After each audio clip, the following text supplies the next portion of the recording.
I spend a lot of time just watching because I get as close as I can, and I prefer to hunt from the ground. I spend so much time getting in as close as I can, but every season I learn so much in doing that, and not having shot opportunities, not taking shots is such an incredible teacher when it comes to understanding deer behavior, and I've been surrounded by bucks fighting on the ground before. I've seen some really, really cool stuff. And I only really get to do that because I'm mobile. Two, I'm so limited that I don't have a chance to really scare things off at 40 yards. I have to get closer. Welcome to episode 12 of the Huntxp podcast. Appreciate you joining us for this one. Got Jonny with me tonight, as always. How are you doing, man? I'm doing good. I feel like I'm in the running for co-host of the year. Oh, yeah, for sure. Is there a Grammys of podcasts, do you think? I think there is, but there's no chance. I was trying to think of a snarky name, but all that came was potties, and that just sounds like what my daughter says. I gotta go potties. Dad, you won the potties. Yeah! Yeah. Co-host of the year of the potties. My goodness. Oh, boy. Here we go. I don't know where that came from. Anyway. That's all right. We're going to win it. We'll win it someday. Well, thanks for listening. Appreciate you being here. We've got a fun and unique one today. So we've got a friend of mine and traditional bow hunter, survivalist. She goes under the moniker of Renaissance Woman on her Instagram handle. She's a childhood friend of mine, but is very skilled in these areas. And her name is Melody Haege, and we're going to ask her questions about what's essential for survival skills for hunters. I'm thinking particularly if you're going backcountry, what are the skills you got to bring with you? And this is a gal you want to learn from. She's very skilled in this. She's got a lot of experience. And then traditional bow hunting. We've already talked a little traditional bow hunting with Levi in the South Dakota episode we had earlier. And I've got to hunt with my brother-in-law, Levi, who has actually learned a lot from Melody. And that's how he got into traditional bow hunting. And I'm a little bit interested in traditional bow hunting. I think it'd be awesome to kill a deer with that kind of back to the basics sort of tactics. And it is challenging, man. Watching Levi struggle and get lots of opportunities, it is a different level of challenge. So we're going to learn a lot from her. And if you're interested in that at all, or if it's an aspiration to kind of step up to that challenge level, stay tuned. It's going to be a good combo. And Jonny knows this, but we just got some awesome guests coming up. And I've got an ask right off the bat for you, listener. This is not just a Jonny and I thing. Our community's building this thing together. We really want that to be a thing. So tell us who you would like to see on this podcast. Who are the voices that you like to listen to? Who's someone that you follow on YouTube, hunting voice? And we'll ask them, man. We'll ask anybody. We'll ask them. We'll ask them. And tell you what, do us one better and put their handle in the comments or put their name in the comments, either on Spotify or YouTube, and call them out and say, you should jump on the Huntxp podcast. And we'll ask. Why not? You could ask. We'll see what we can do. I gotta mention something when you're talking about Mel here and the traditional bow hunting stuff. It's really interesting if you followed us at all. Of course, Levi, but then Michael Mansell this year, really wanted to give it a try and harvested a really awesome buck with the traditional bow. And oddly enough, even people in my circle that I hunt with have been talking about it. I know my cousin has been saying, I think I want to try this. And I think it's a new challenge for those of you who have been hunting with a compound for a long time. Let's just try something new, a new challenge, a new opportunity. So, yeah. I think a lot of hunters fundamentally like to challenge themselves because they like to learn. We've talked about that before. One of the things that's mildly addicting about hunting is there's so much to learn. So many different iterations of the craft to challenge yourself in. So it's awesome. Stay tuned. We've got Daniel from Growing Deer coming up next week on this podcast. We're excited to talk about land management, selfishly, because we might get to do some of that this next year, but we're going to be asking him questions. We've got Garrett Crowley from DIY Sportsman, who I've learned a ton from. He's the guy who I have to credit, in addition to John Eberhart, to getting into saddle hunting, because he just has like the most detailed stuff on it, and it's fantastic. That'll be an awesome conversation. Then we got a THP intern on the calendar as well. So we got some fun stuff coming up. You're going to want to, if you're not subscribed yet, jump on board, y'all. Joining in some of those, I think if you're a fan of the pod, you'll see some familiar faces back again. I think we're going to get Jeremiah back in on some of those. I think Ben Larson's going to be in on some of those, which is fun. So it's good to have some people come back for another round. We got some good stuff in the pipeline. Did you know that you can use AI to become a better hunter?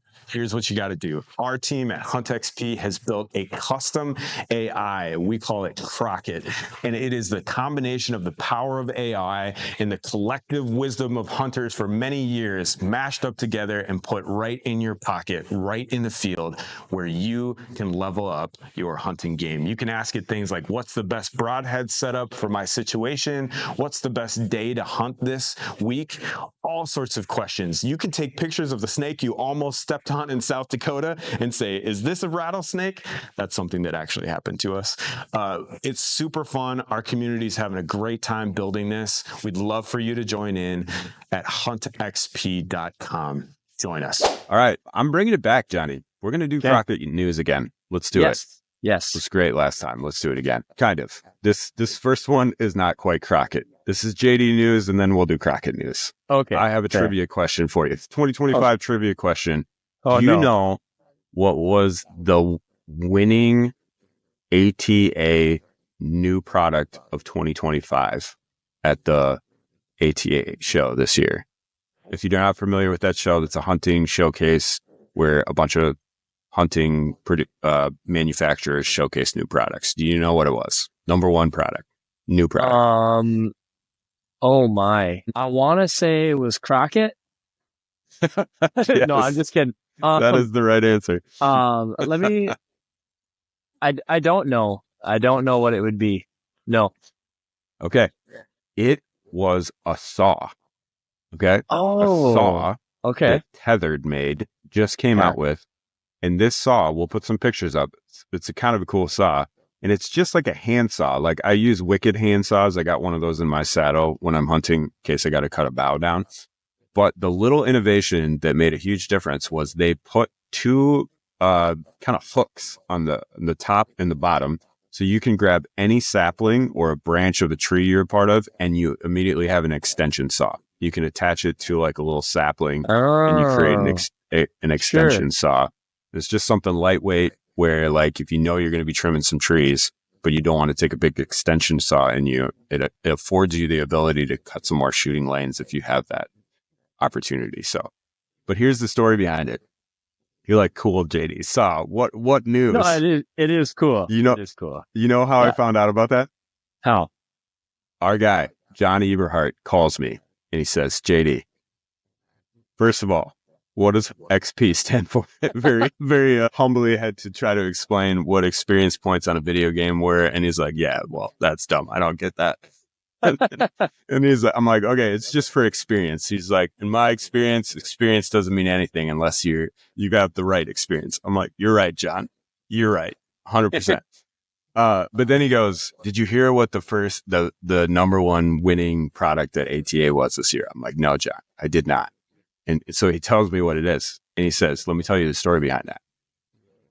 2 years ago, I come up to the product developers of Tether and I say, one of my favorite saws was Eastman Outdoors. Like used to make this saw that you could attach a sapling to.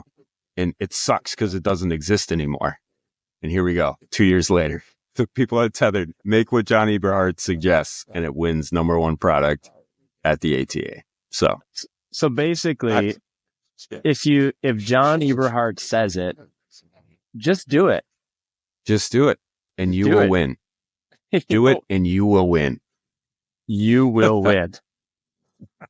I'm going to send him that clip. Just do what Johnny Eberhart says and you will win. I want to give you one piece of Crockett news, get your reaction on this. So we did an episode on predator hunting before, and it seems like in Montana, they're introducing a new management bill for wolves that ups the increase on that. So I think that's a good thing.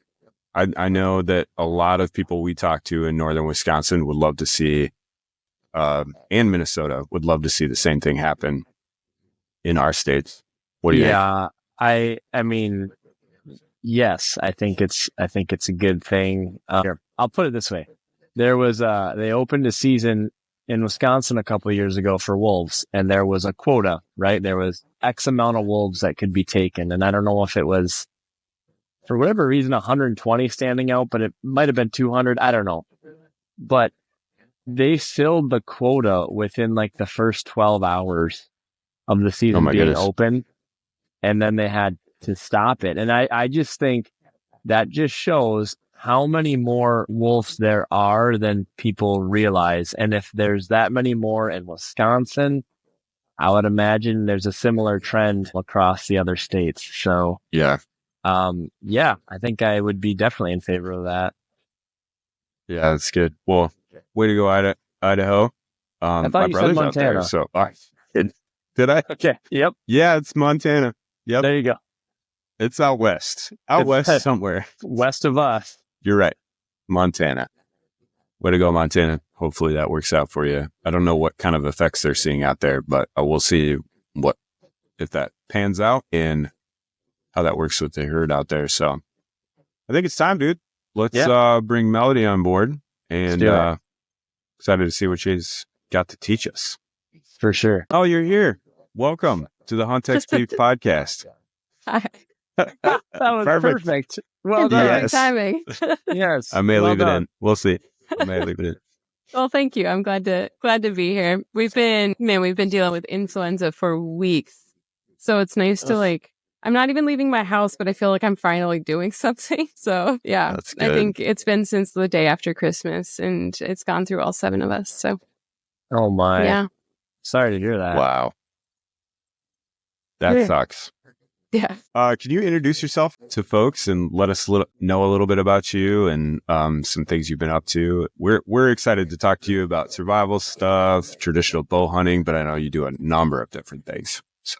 Well, generally I'm known as Melody. You'll hear these guys probably calling me Mel because I've known JD for a very long time.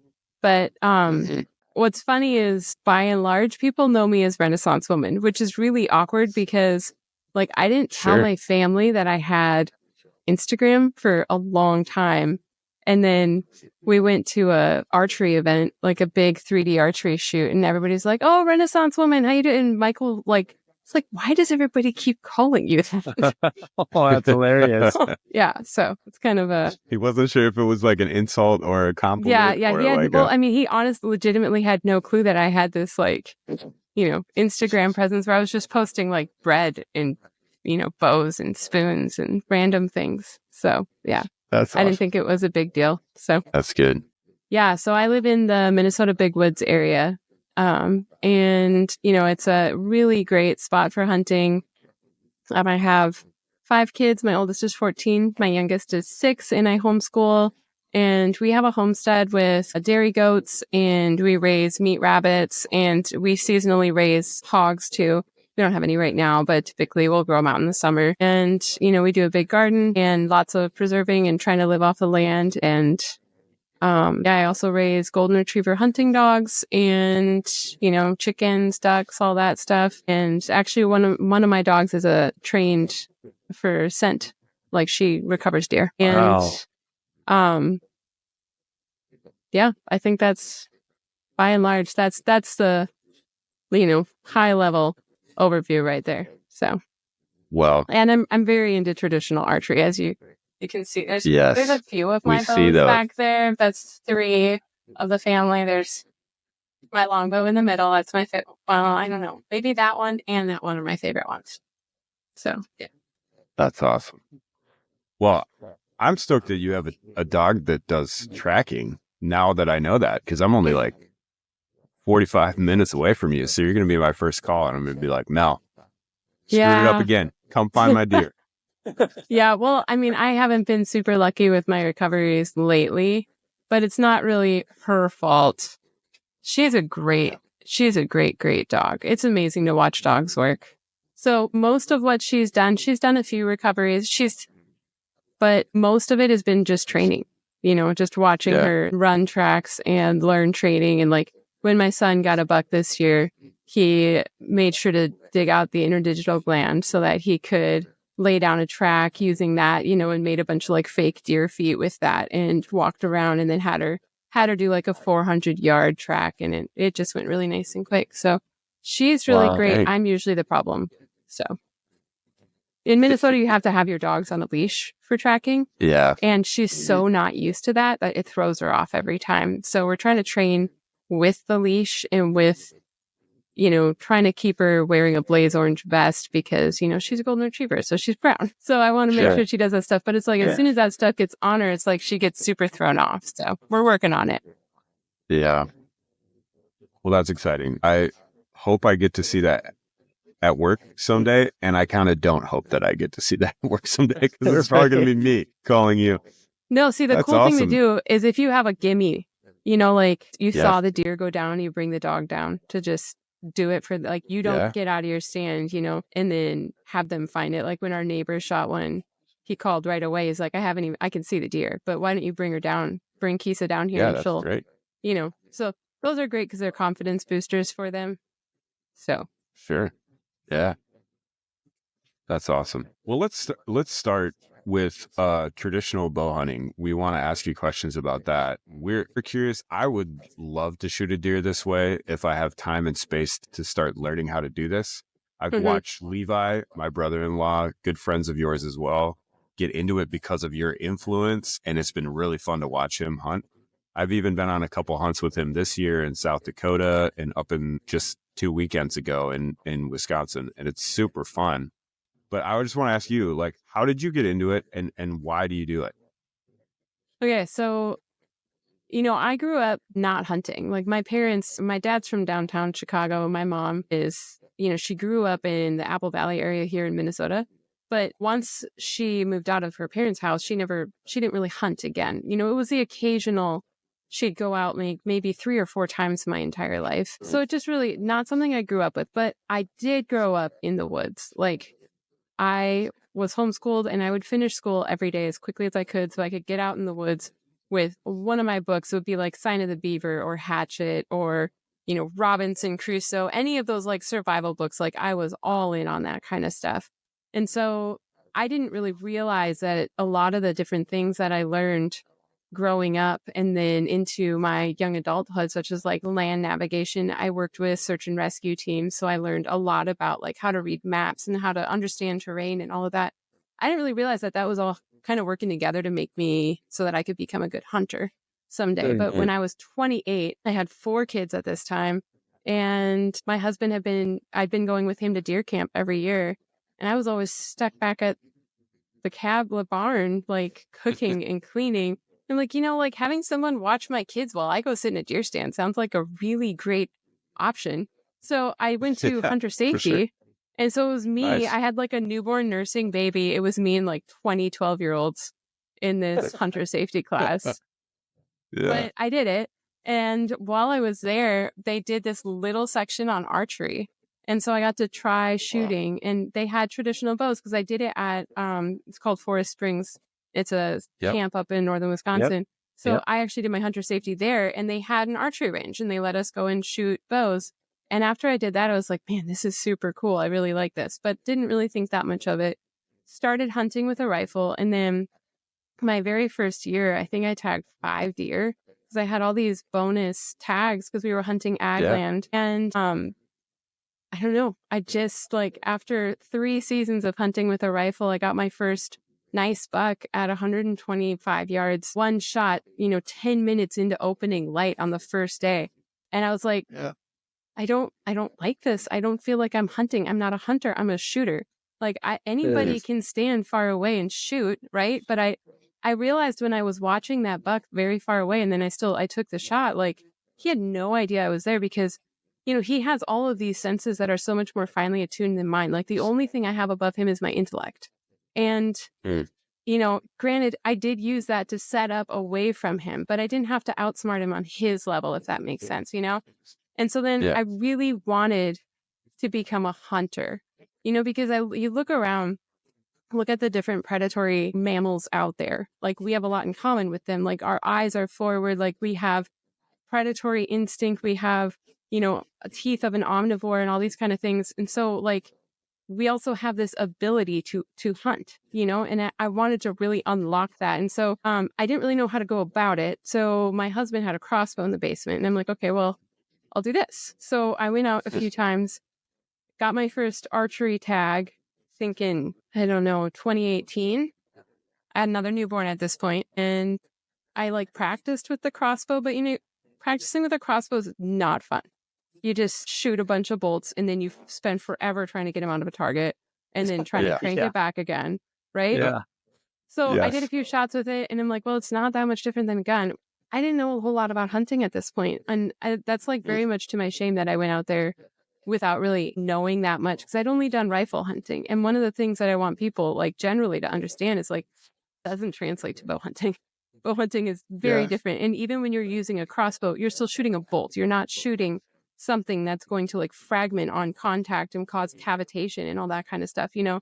So I went out on November 4th, 2018. I did not know it was the rut. I didn't know the rut was a thing. And I start walking through the woods. It's like crashing because I wasn't even trying to be stealthy. I was just like, well, I just need to get to the deer stand and then I'll be fine. And then I'll come up with a plan when I'm in this stand that we had set up. And I look and like as I'm walking through the woods, this buck is like coming in towards me, like super like ready to fight. I did not know what was going on. I got scared and I like ran to the deer stand and climbed up it. Right. And then I'm sitting in the deer stand. This deer just kind of comes up and he's like, in my mind, I can play this video back of him just like raking the ground and like trashing a bunch of trees in front of me. He's like 30 yards out.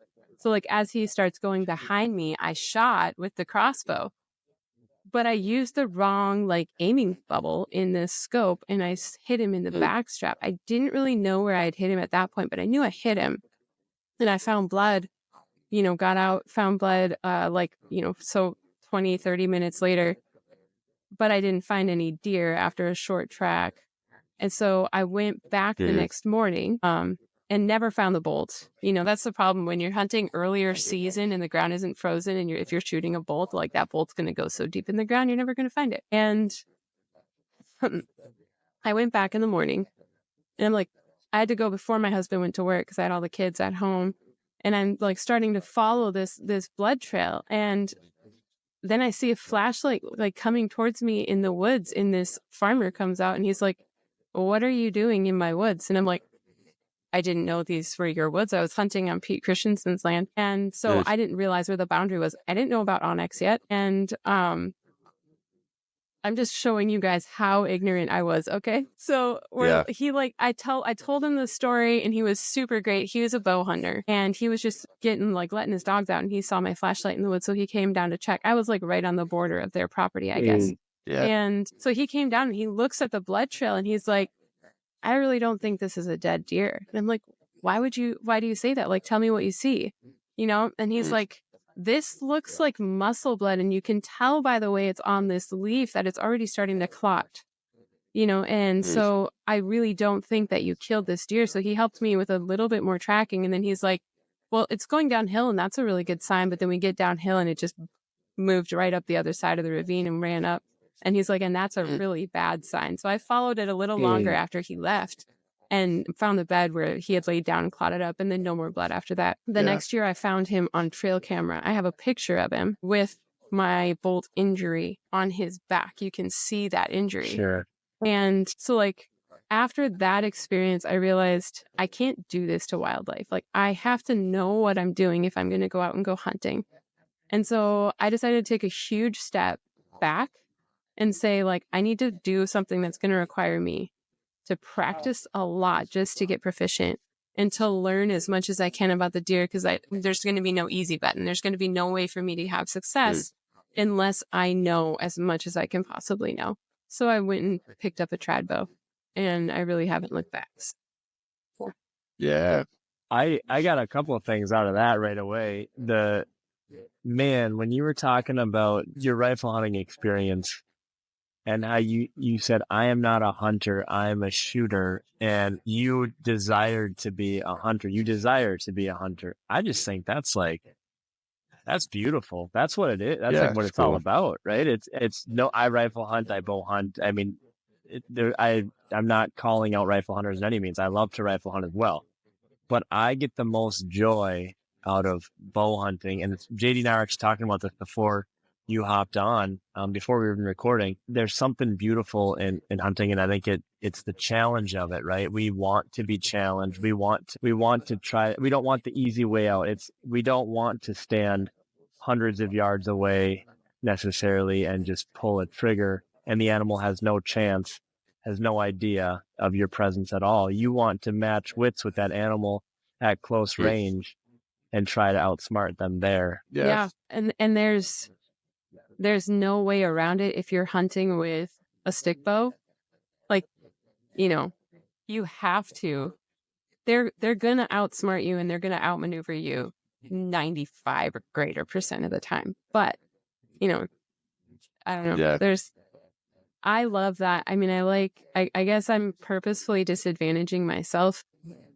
Part of that reason is because I want to learn the woods. I want to learn the animals. And if you tag out in the first week of bow season, not even the first day, you miss a lot of it. And you miss a lot of that, getting to learn and observe and just experience it all firsthand. So yeah, it's kind of masochistic. Like, I spend a lot of time in the woods and I don't get a lot of deer. Well, that's part of the challenge. Like, you're not in it for quantity. You're in it for quality of the hunt and the experience.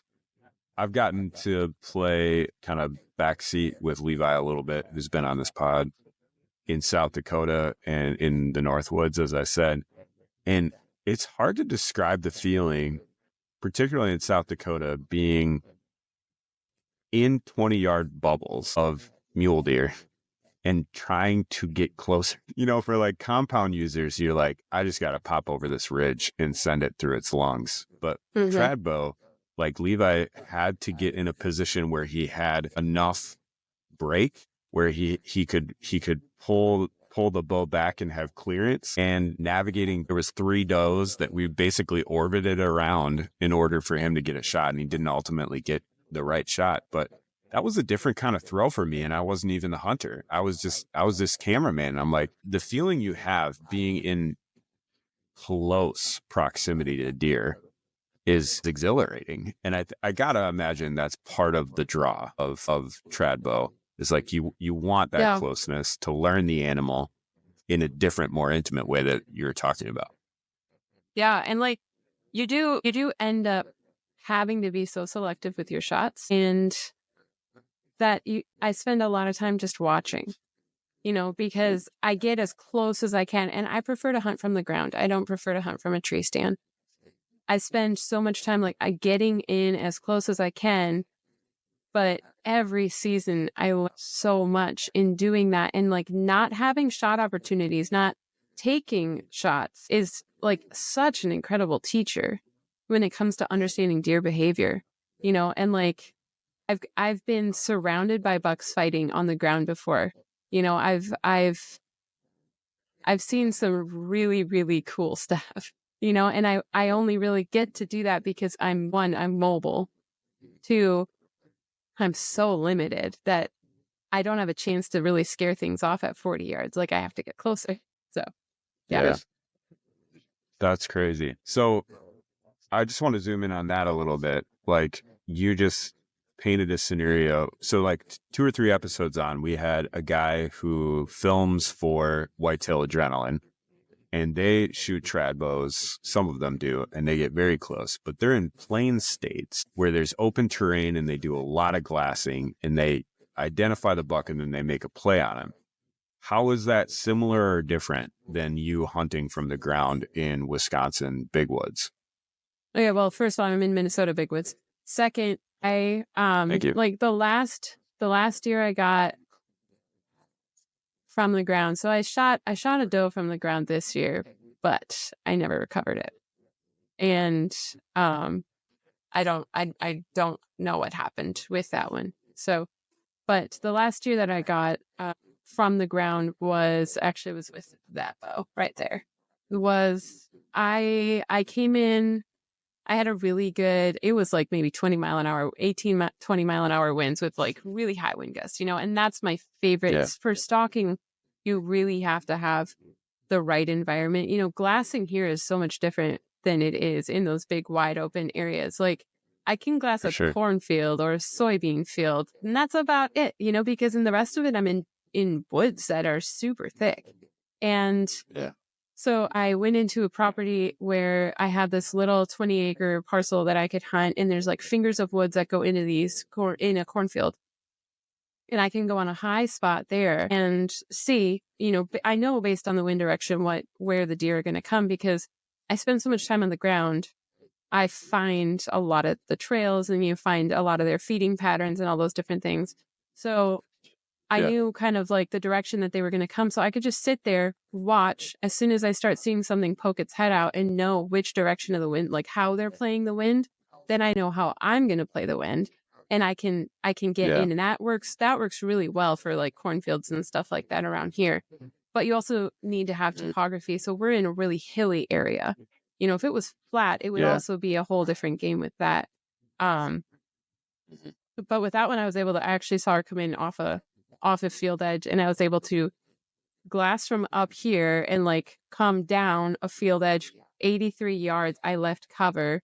And then every time, because I ranged it right there, I was like, well, there's no way I could take that shot. Like I'll be aiming at the sky and my arrow would just be lobbed. And so I just started with the wind blowing so bad. I had read about people who would hunt with their bows sideways and use it to break up their profile. And it kind of makes you look like a buck because you've got this big sideways, sweep going. So I was like, well, I have to leave after tonight. I'm not going to be back on this property for a while. Might as well try it. So I like held my bow up and like walked in the field. And every time she picked her head up, I stopped. And every time she put her head down, I walked. And I got into like 26 yards, and took a shot when her head went down. She was fully broadside, not even really aware. Like I think she was kind of sensing me starting to get there. So I could see that she was starting to tense up. But I took the shot and I got a double lung, and it was like a 90-yard walking blood trail. So it worked. Dang. Yeah. That was a cool one. Yeah, that must have been thrilling to be like visible, just stepping forward. Yeah, that's wild. That's wild. Yeah, that was super cool. I had tree cover for a while of like little shrubby cedar trees that were on the edge, but also the only reason it worked is because she was on top of a hill and I was downhill. So I wasn't skylined at all. I was blending in, and if you're in camouflage and you're breaking up your outline and you're not moving when they're looking at you, you can get away with a heck of a lot. And that's one thing that, trad bow hunting has been able to really help me with teaching my kids. Like I took Jonah out this year and he went hunting with me. He has an archery license too, but we have one bow. He can shoot my bow. So we both practice with the same one. That's another cool thing about traditional archery. I don't have a fixed draw with a peep sight. Like, anybody can pick my bow up and shoot it. And so we practice both with that because he hunts squirrels. So he doesn't actually need a tag for squirrels, but he does have a deer tag. And the thing is, like, I don't really let him hunt deer yet because he's 11. And I don't want him hunting deer with this until he's ready to, I asked one of the people who I really look up to in traditional bow hunting back when I first started, like, how do I know I'm ready to hunt with this? And he told me, you're ready when you know you're going to kill the animal, not when you think you're going to hit it. And so I've used that a lot with Jonah of like, you're not ready to shoot at a deer yet. Cause I think you could hit the deer, but I don't know that you could kill the deer. And that needs to be, you need to be confident in that. So anyway, we go out with one bow, but we're both like just, full on hunting mode. He's just chasing squirrels and I'm chasing deer. And this year we had another one of those super great windy days, and we had a little buck come in, a spike buck, and I didn't want to shoot it. So I just was showing Jonah how close we could get on the ground by being quiet, by playing the wind, And then by stopping every time their heads were up and waiting for them to like lick their nose, flick their tail before we start moving again. And we got about 18 yards away from this buck and a doe with 2 fawns before they walked off in the other direction without spooking. And it was so cool because like I love getting to show him that, like, just the ability to stalk animals on the ground. Like that's something I think a lot of hunters miss out on because they want the advantage of sitting in a tree stand. So they wait for the animals to come to them.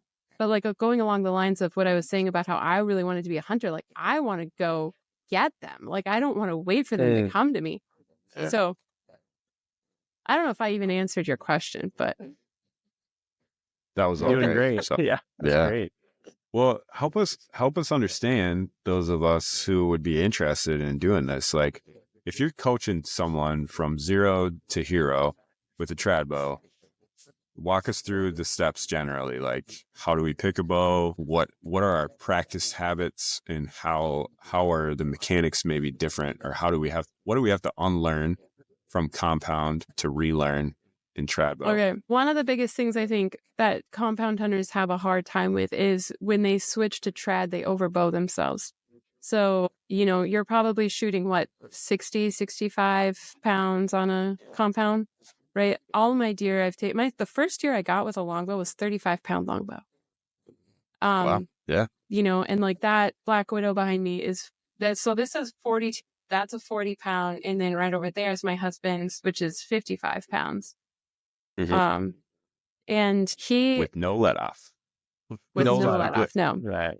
Yeah. Right. When we say 65, that's like 65 with an 80% let off. So no, it's just important to clarify. And that's the other aspect of it is you really need to hide your draw. And it's hard when you can't draw until the animal is like in that shooting range, And so I can't tell you how many times like I've watched incredible deer bust out because I had no window to draw where they couldn't see me, and I can't hold that full draw for 30 seconds. I just can't do it. So anyway, those two things, I think, but you have a lot of the mechanics right. I mean, provided that you're shooting a compound well, with good mechanics, which, I've seen a lot of people shoot very poorly with both types of bows. So in general, I'd say you start with a lighter bow.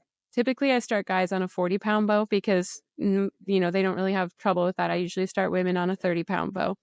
And you can hunt with 40 pounds, but I think 45 is a really great starting point. It's actually the most common weight for traditional bow hunting is 45 pounds. So getting just the mechanics right of the little things that you guys would know, like you're not trying to hold your bow back. You're pushing your bow away from you. You're holding your hand. You're not holding a straight pistol grip. Like you have a break in your wrist so that you have a fulcrum for your bow to move so that you're not going to torque it down as soon as you let go of your arrow. All those things translate from compound to traditional, right? The next thing that you really need to focus on is you need to be able to find an anchor and you need to stick to it because you do not have a peep sight. You do not have those things that tell you, okay, this is right. Or whatever. Yeah. Mm-hmm. And so we have psycho triggers in traditional archery. Like I fletch all my own arrows and I fletch with a 4-fletch helical fletching. And the reason I do a 4-fletch typically I use a parabolic feather is because when I get to full draw like this, when I get to that point where I'm ready to release my arrow and I'm going to do that last expansion, it hits the end of my nose. And so I know with the way I fletch my arrows, it's like a psycho trigger that I'm at full draw, because my last thought usually before I let go of the arrow is keep pulling, keep pulling. I don't want to do this and let take away energy from my arrow. Like I need to pull through and get that energy as much as I can to send it down range. That's a big thing that a lot of people do because you're not hitting a trigger. You are the trigger. And so the collapse that a lot of people can have is very real in traditional archery. It's a lot less forgiving. So as far as getting a bow, I usually start people off with something called a Black Hunter, and it's available in a recurve or a longbow. I prefer a longbow because it's quiet. Levi shoots a longbow. Yeah. Longbow is just, so if you look back here, you can see that one. It just, the string goes from tip to tip and it doesn't contact the bow in any place.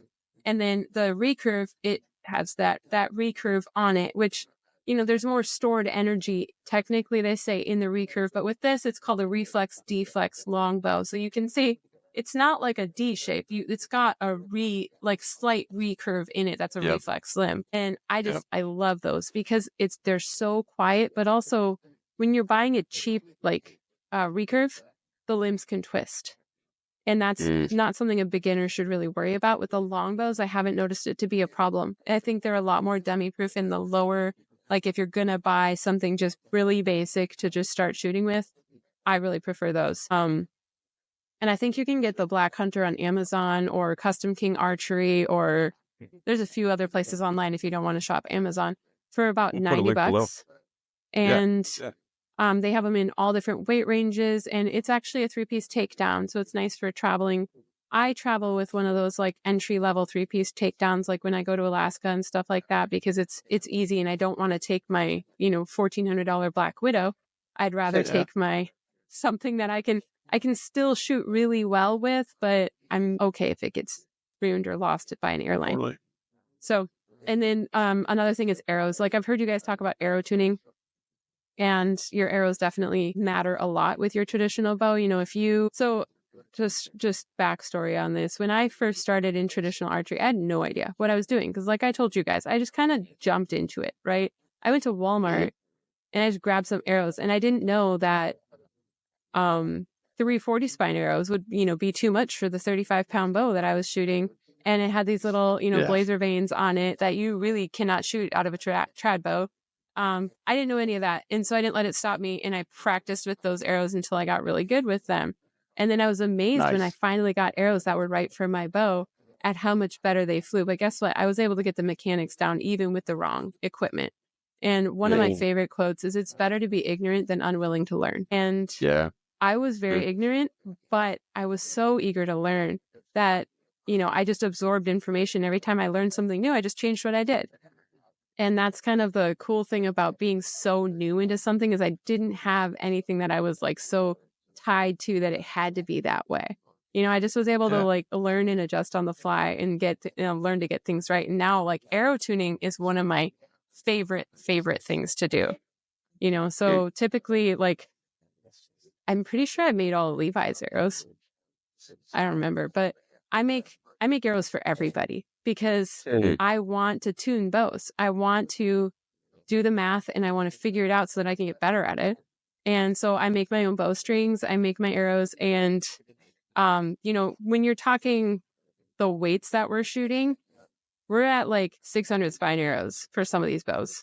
500 spine is, pretty common. These two bows right here are both 500 spine. And then the bow, the 55-pound one, I think I have that that's a 400, but it has less point weight on it. So it's a stiffer spine, so I'm shooting about I think these arrows are 603 grains with the broadheads that I have on them right now, which are single bevel, 3-to-1 cut on contact, super. I love them. They're called Grizzly broadheads, single bevel. Grizzly broadheads. Yeah. Very cool. I think they're 200 grain broadheads. And then I have 50 grain brass inserts. I think those are the Easton Axis traditional arrows, if I remember. All my bows have different arrows. They don't, everything is tuned for whatever bow it is. And I probably have 8 bows that are set up with arrows right now that are set up just like these with the bow quiver and everything. Cause I take them and I let people borrow them. I have a kid who I'm teaching right now and set him up just with a whole longbow and teaching how to shoot and stuff. And it's when I have all that gear, it's so great to get to share that, because he was compound hunting and he just was I want to do more. I want to get more ground level. And I'm well, here, take a bite. Talk to his mom first, and then told him, here's a bow. That's awesome. I do a lot of mentoring because, as you guys can see, I learned so much through the School of Hard Knocks, and it was definitely an uphill battle. My first year hunting, do you guys have brace height in a compound? I don't know anything about compounds. Okay. So my first year hunting with a trad bow, I didn't understand brace height. I had learned about arrow tuning.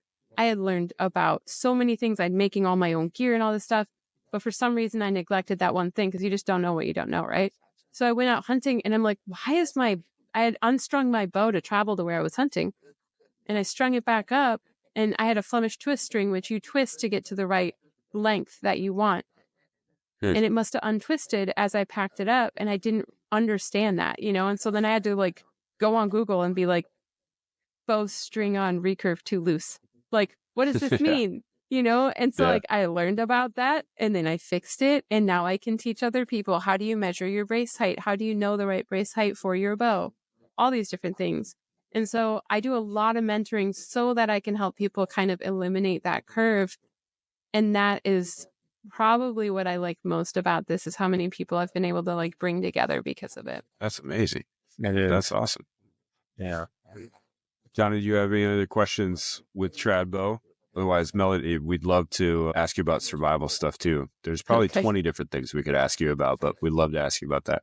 I don't have any particular questions, but I'm learning a lot, because I'm realizing I know very little about trad bow, and it's just fun to hear. I guess I do have one question. You say you make your own strings.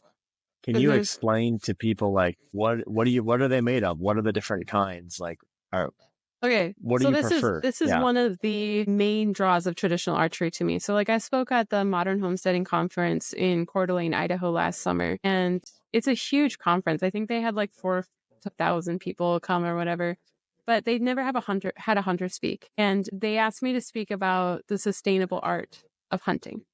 And so like I expounded a lot on why I choose a trad bow specifically, because I can tech it completely at home.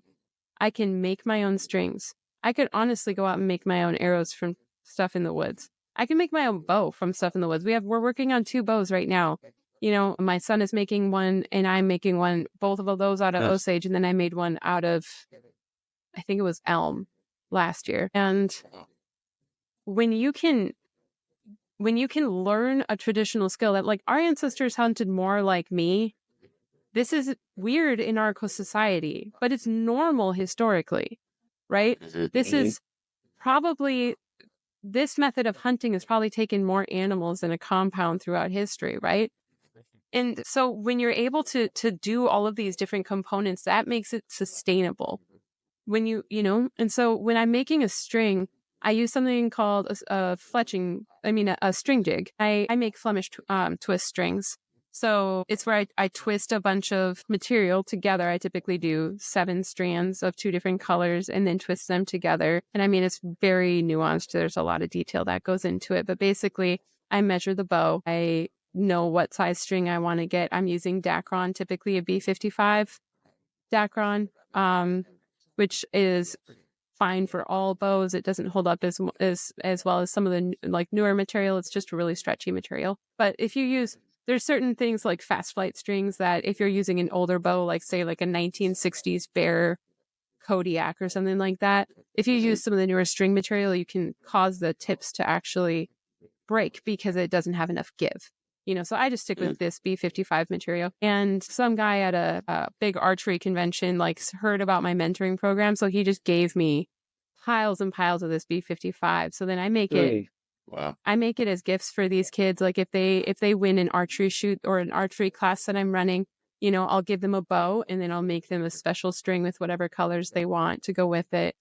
And like you can't do that the same way with a compound just in your basement. Like when I was in Alaska last summer teaching bushcraft, this kid won a bow and I had brought like 4 different types of colors of Dacron with me, and it happened to be the colors he wanted. And I was able to make a string without a jig, just sitting on the floor in the middle of this house up there. And that is such a draw to me because I can do all of that. You could do it with sinew from like, I save sinew off the backstrap whenever I'm trimming, meat. I'll save all of that so that I can have it and rehydrate it and turn it into whatever it is that I might want to do. Like I really want to do a primitive hunt. Like I have a primitive Osage bow upstairs with wooden arrows. I have a bunch of flint. I'm like, well, I could flint knap myself some broadheads and take this like whole nother level, but we're not there yet. I need to get some kids like a little older before I go that deep. So we'll have you back on the pod to tell that story. That'd be awesome. Okay. Well, as you mentioned, you teach bushcraft. Is it appropriate to call you a survivalist? What is the name you use for that? That to me is a misnomer because we call them survival skills as if it's a hobby. but like our ancestors just called it daily life. Like here we have turned living into something that is so easy that we look at necessary skills as being something people do for fun and only like almost like it's just a novelty. Nobody actually needs that. Yeah. So I consider them life skills, and life skills that are needed for survival. And unfortunately, many people don't have them. So I teach like navigation and primitive fire starting. So like you could flint and steel or ferro rod. Ferro rod typically because it's a lot easier for people to get the hang of. Animal tracking, even just little things like how to make a figure 4 out of sticks, so you can make a little deadfall, catch mice or whatever. Things like that. It's fun. I have a lot of fun with it. That does sound super fun. And you mentioned it a couple times where you're just in Alaska teaching that, and you've taught a lot of people this. So think in terms of hunters, and maybe let's just think of a scenario. You got a couple Midwestern hunters who are gonna venture out from deer camp and go out west and be in a place where they actually might get themselves in a tough situation. What are some of the key survival skills that you think most hunters don't have right now that they really need to learn to be better situated for those experiences? Well, I think how to survive without your phone. Life skills. What life skills do these hunters need? How to survive without your phone is probably the first one. Because if you don't, I always try to get people to take paper maps and learn how to read them, how to use a compass, how to navigate without a compass, like how to be aware of the hemisphere that you are in and what is the sun doing at that time of year so that you can use it for navigation. No, even just like knowing the stars, like here in this hemisphere, we have Polaris, which is the North Star, and it's not hard to find if you just know how to do that. And it would be sad to me if people didn't want to learn those things until they were in a situation where they had to use them and they had no clue. How do I navigate? All of that stuff. So navigation, I think, is a really big one, but it's also a really fun one that you can do like with kids, teaching them how to shoot an azimuth and how to count their steps and how to read a topographical map, not just, well, the blue dot tells me I'm here, we just pass so much of our knowledge off to our phone, and like, it's going to come back and bite us, I think. Another one I do is wilderness first aid because, I'm walking around with a sharp broadhead, and granted, I try not to walk with my broadheads open too much because like I used to work in the emergency room and the lacerations and punctures and things like that, like I don't like that. And so I always carry a tourniquet with me. I always carry different types of wound dressing material specifically for hemorrhaging. If you're going to be bleeding a lot, you're going to want to be prepared for that. And the thing is about preparation is it's never a waste of time. A little bit of preparation can save you so much if you're in the backcountry. And thinking ahead of I have just a little, it's like this big, just little first aid kit that has wound dressing material and a tourniquet and all that kind of stuff. Another thing is just knowing how to start a fire and cook food over it, I think is an important one. Starting fires is something that we do for fun a lot, which we can do. We don't live in it's not super dry here.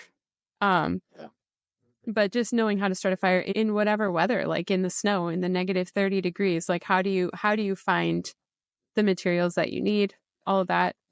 Basics. One of the things kids love to learn is like knot tying.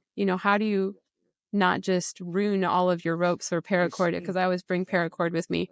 Untie, knots that you can never untie. Like how do you protect your resources if you're lost? You need to protect your resources. So knowing how to do things like tying the right knot for the situation. And all that stuff is like, it might sound super nuanced, like, well, of course I can do that, right? Well, can you? I don't know. Yeah. I was going to say, I mean, there's some things you said that I'm like, sure I can't do that. So, yeah, well, even just like if you're hunting, just take 10 minutes and look up, how do I apply a tourniquet? Where do I apply a tourniquet? Because if you have a buddy who like Michael, my husband used to work on an ambulance, and one of the calls he responded to one time was somebody who shot their foot with a shotgun in a lay down duck blind. That's pretty reasonable like mechanism of injury. You know, I'm sure that's not the only time that's happened. Well, where would you apply a tourniquet? You know? And so just looking it up and knowing ahead of time, because one of the things when you're doing some of that first aid is you can cause more long-term damage if you don't know what you're doing. And it doesn't take that long to just read up on it and learn a little bit. Yeah. And then knowing particularly what the human body can handle before it starts getting into danger, I think is something really important to know before you go into the backcountry. It's like, how long can you go without food, without water, without shelter, all that kind of stuff. And so like we always teach, it's the rule of threes, you know, so like you can go about 3 hours in inclement weather before you start really struggling, you know, whether it's too hot or too cold. You can go 3 days without water. So that's not very long. But you'll be suffering a lot in those 3 days. You can go about 3 weeks without food, you know, and so that helps you triage in your mind, like prioritize what's most important, because we're all going to think food's super important, but food is not the most important thing. Like water and shelter are the most important things, like taking care of your body, if you're too cold, too hot, any of those things. So yeah, understanding all that stuff, that's kind of the basics of what I teach. That's great. If people want to learn from you more, what's the best place to do that? Do you have venues online to connect with you, or is it just kind of event by event basis? Instagram is a pretty good one to connect, but I don't generally teach too much on there anymore. I used to do some teaching with my kids, and a few years ago, I really started to realize that when we were starting a fire and I was making a video of like, we do all this preparation and stuff. And if this happened, so that's why it's in my mind is forget to press record and then go ahead and do the skill. Well, then I'm like, well, we did all of this work. So now we've got to put out the fire and do it again so we can get it on there. It was like, well, now I'm teaching my kids that it doesn't matter unless it's on film, you know, and I don't want that. And so I've kind of backed away from doing that. And I mostly just speak and teach at events. And, so people will just get a hold of me. Like I just did a women's retreat in November and I taught archery and blood trailing at a women's retreat. Like that. Yeah, it was super cool. And then 3 of the women who attended the retreat ended up getting bows for Christmas from their husbands, who contacted me after the retreat, who now like really want to get into hunting and shooting. So I think that's pretty cool. That is cool. Yeah. So Instagram, Renaissance Woman Minnesota is, I do some stuff on there still, just not as much. I'm kind of disillusioned by the social media thing. Got it. Yeah. Anything else you want to tell us, or anything else you want us to ask you? There's so much we could, but anything that you felt like you wanted to communicate about either trad bows or life skills? Well, I think you guys can see that I'm very passionate about traditional archery and why I love it, but I'm also I'm not going to tell everybody this is for you, because it requires a lot of time. And you do have to give a lot to it in order to be able to be confident going out into the field that you're not just going to wound a bunch of animals.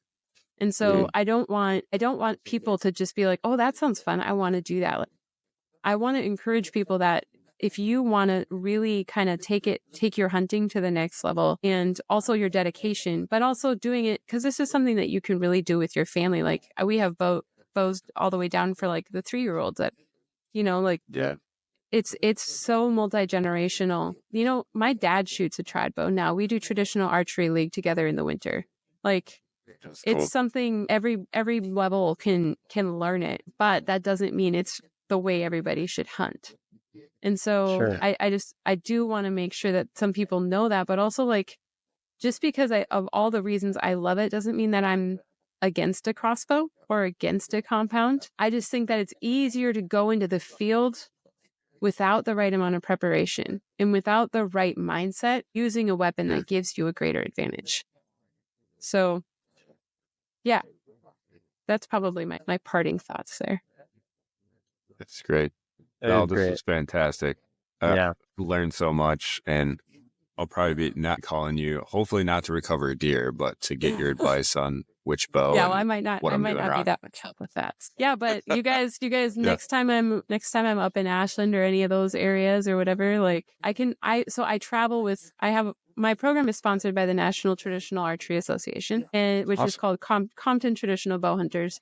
I used to be their social media director, but I stepped down last year just because I need some time away from social media stuff. And they provide me with bows so that I can travel around and teach. Like, I help teach at a crisis, like, not a crisis, I guess. It's basically like a halfway house for people who've graduated different types of recovery programs, and not last summer, but the summer before, we did a lot of archery with that program. And we're hoping to start that up again this coming summer. But they provide me with bows so that I can do that, with bows and arrows. And then, like, my program in Alaska is all, provided for by that organization. So pretty much I teach at like Boy Scouts or Trail Life or any of those kind of things if anybody calls and they just want to know about it. And I'm happy to teach and happy to answer any questions. I do a lot of coaching online with people through for archery. So if anybody's listening to this and they have any questions, just send me a message on Instagram. And and I can help you out with that, or come and teach, whatever works. If you have like 2 more minutes, I can tell you the other thing that I teach with archery. I use it as a way to share the gospel, because I really see in all of the traditional skills that I do, I really see the Lord's hand in it. And, the word sin originally means what? To miss the mark, right? Yep. And so I talk about that a lot, because one of the things with traditional archery is you're never going to be perfect. Like, I was at one point the state champion in Wisconsin for recurve and longbow. And, I got there shooting thousands. Like, I would shoot 1,000 arrows a week all summer long. Challenge myself to that. And even with all that, I was never perfect. I would still at times miss the mark. And it's taught me so much about grace and about the fact that my striving for perfection is never going to be good enough, but that all of my errors are covered by the one who is perfect.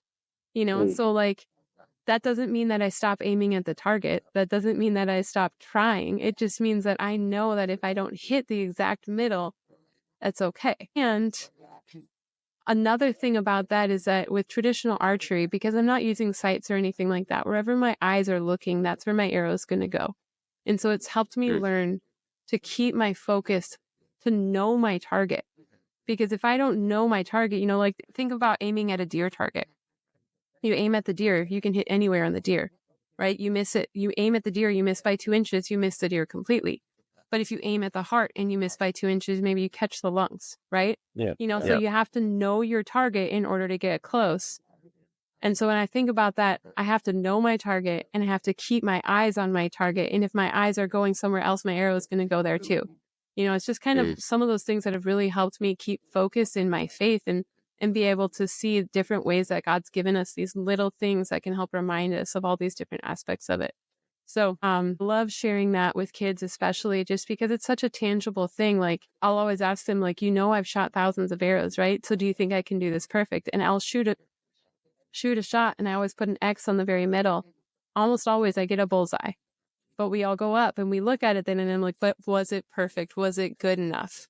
And they're like, no, it's not on, And I'm like, and that's why we need Jesus, because he steps in and he shoots that perfect shot for us, even when our absolute best is there. It's just not good enough. So anyway, that's something that That's I really really cool. love to be able to share. And so I have those different spiels that go with basically every survival skill that I teach or life skill that I teach, but I won't dump all those on you right now. But like the archery one specifically, I think that the Lord had a plan for me with archery and being able to use it to share the gospel. Wow. Fantastic. That's fantastic. Thanks, Very Mel. cool. Appreciate having you on the pod. This has been fun. Yeah, well, thanks for having me. I hope everybody recovers. Sorry that it's still Me lingering. too. We have two more still down. Oh, So we'll well, see. We'll bless get you there guys. eventually. But Yeah. anyway, good to talk to you guys. That was a fun pretty cool. combo, man. Yeah, that was really cool. Yeah. Man, Learned a lot from that. I mean, stuff that I've never even thought about. No. I was getting pumped to try it, and then she's like, it takes a ton of time, I know. and you got to be really good at it. And I'm like, ooh, I don't know if I have a ton of time, but maybe I can get good at it. So When she was talking, we'll see. Exactly. When she was talking about like how she hunts and like on the ground, and that's always appealing to me too. But on the ground, traditional archery, And I just think of like, with the limited time I have, I do feel like I'm pretty dang good at what I do with a compound bow in this area because I've figured it out in a sense. I'm like, man, maybe when my kids are grown and they can put meat on the table and I can try some new stuff, like, Yeah. but right now I'm like, I better just stick with what I'm good at because I don't have the time. Yeah. No, that's a good clarifier for her to say too. Like, it's not just a new fad to do. Like, you got to commit to you owe it to the animal, as we've said You before. do. Yeah, you do. To do it right. Well, that was awesome. Lots of good stuff in there. Thank you for watching. Thank you for joining us. If you like what you've heard here, and maybe this is the first episode that you're joining us, we're Huntxp. We're all about leveling up each other's hunting game. So thank you for listening in. Remember, drop the comments of people who you want to hear from. If you want to check out the merch we got at the store, huntxp.com/store. Got a lot of fun stuff in store for the future. Stay tuned. Later. Pew, pew, pew. Danny Gun Show. Danny That's gun the new one. time. Oh boy. All right, man. Okay. Be well. See you. All right. Later, dude. Hey there, thanks for watching this video. I'm JD, founder and crew member of the Huntxp team. We're so grateful that you took time to watch this video, and hopefully it's helping you level up your hunting game. That's what we and our community is all about, and we want to invite you into this growing community of hunters that's all about leveling up each other's hunting game. So the first thing you can do is like and subscribe, but even more than that, we got some fun things going on over at our website, huntxp.com. We'd love for you to join our community there and stay connected with what we're doing, what we're working on, and we'd love to hear about what you're after. So thank you for watching this video. We'll see you next time.